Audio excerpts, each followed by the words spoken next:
Welcome back, Agile enthusiasts, to another exciting episode of Agile and Scrum. I'm your host, Dan Majkic. My product development journey has been a wild one, as it is for most people. And today I would like to share a powerful advice and lesson I would have given to my younger self if I was just getting started as a Scrum or Agile practitioner. Because I made so many mistakes, I had so many failures. And that is okay, I'm not complaining. Because you learn nothing from success, and you learn so much from your failures. Did you know that Thomas Edison made 1,000 unsuccessful attempts at inventing the light bulb? When a reporter asked, how did it feel to fail 1,000 times? Edison replied, I didn't fail 1,000 times. The light bulb was an invention with 1,000 steps.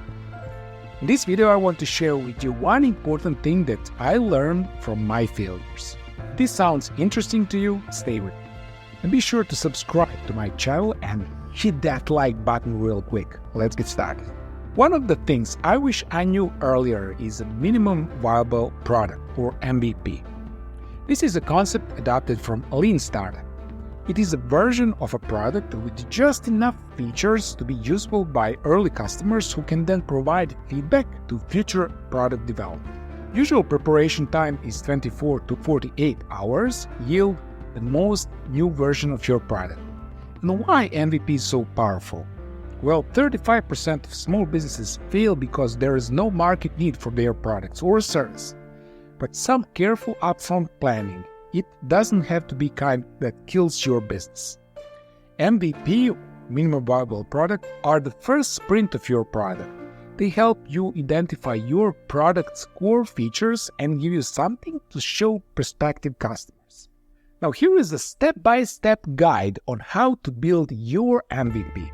First step, decide on a budget, because MVPs are meant to be scrappy, so don't go with the big budget. Spend as little as possible so that you are not spending money before making money. Step number 2, set a deadline.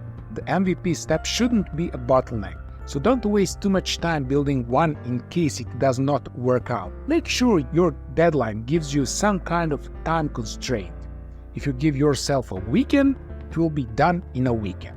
Step number 3, pick a features and flow, so keep it simple. For physical products, decide on core elements it needs to function at the basic level. For digital products, map out the user flow. The user flow diagram is a step-by-step visual mapping process outlining what a user does to finish a task or to complete a goal throughout your product. So keep essentials, non-negotiables, and custom-validated features, and cut nice-to-haves, clutter, and anything not aligned with your unique selling point. Step number 4, build it. For physical products, make the initial prototype yourself or get a supplier to create a sample. But for digital products, try building with a convenient non-code tool. So stick to the 3 F's at this stage. Make it fast, functional, and free as possible.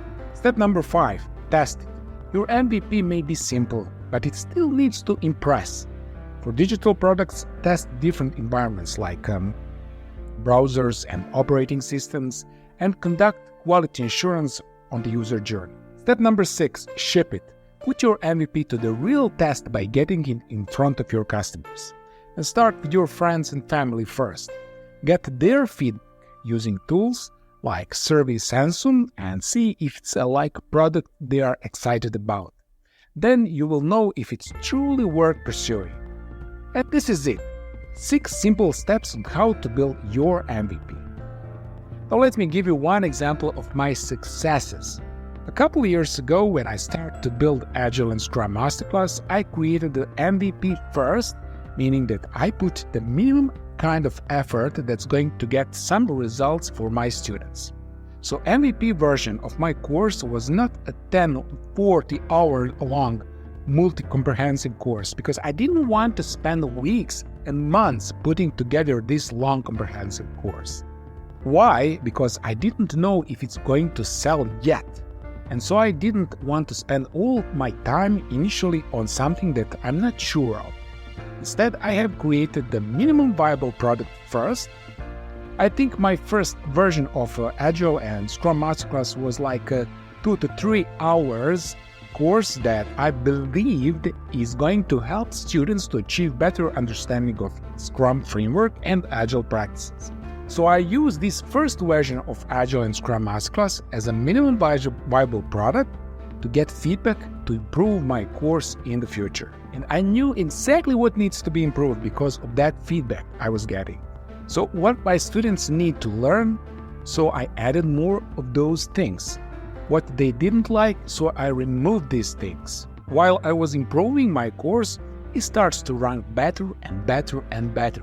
And now, this course is a version 9, 22 hours long, focusing on transformation in the Scrum career for Scrum Masters and product owners, with new updates that are coming up on soon.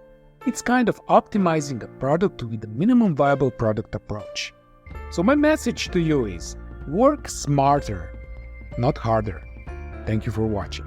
If you want to check this course, check the first link in the description. Bye.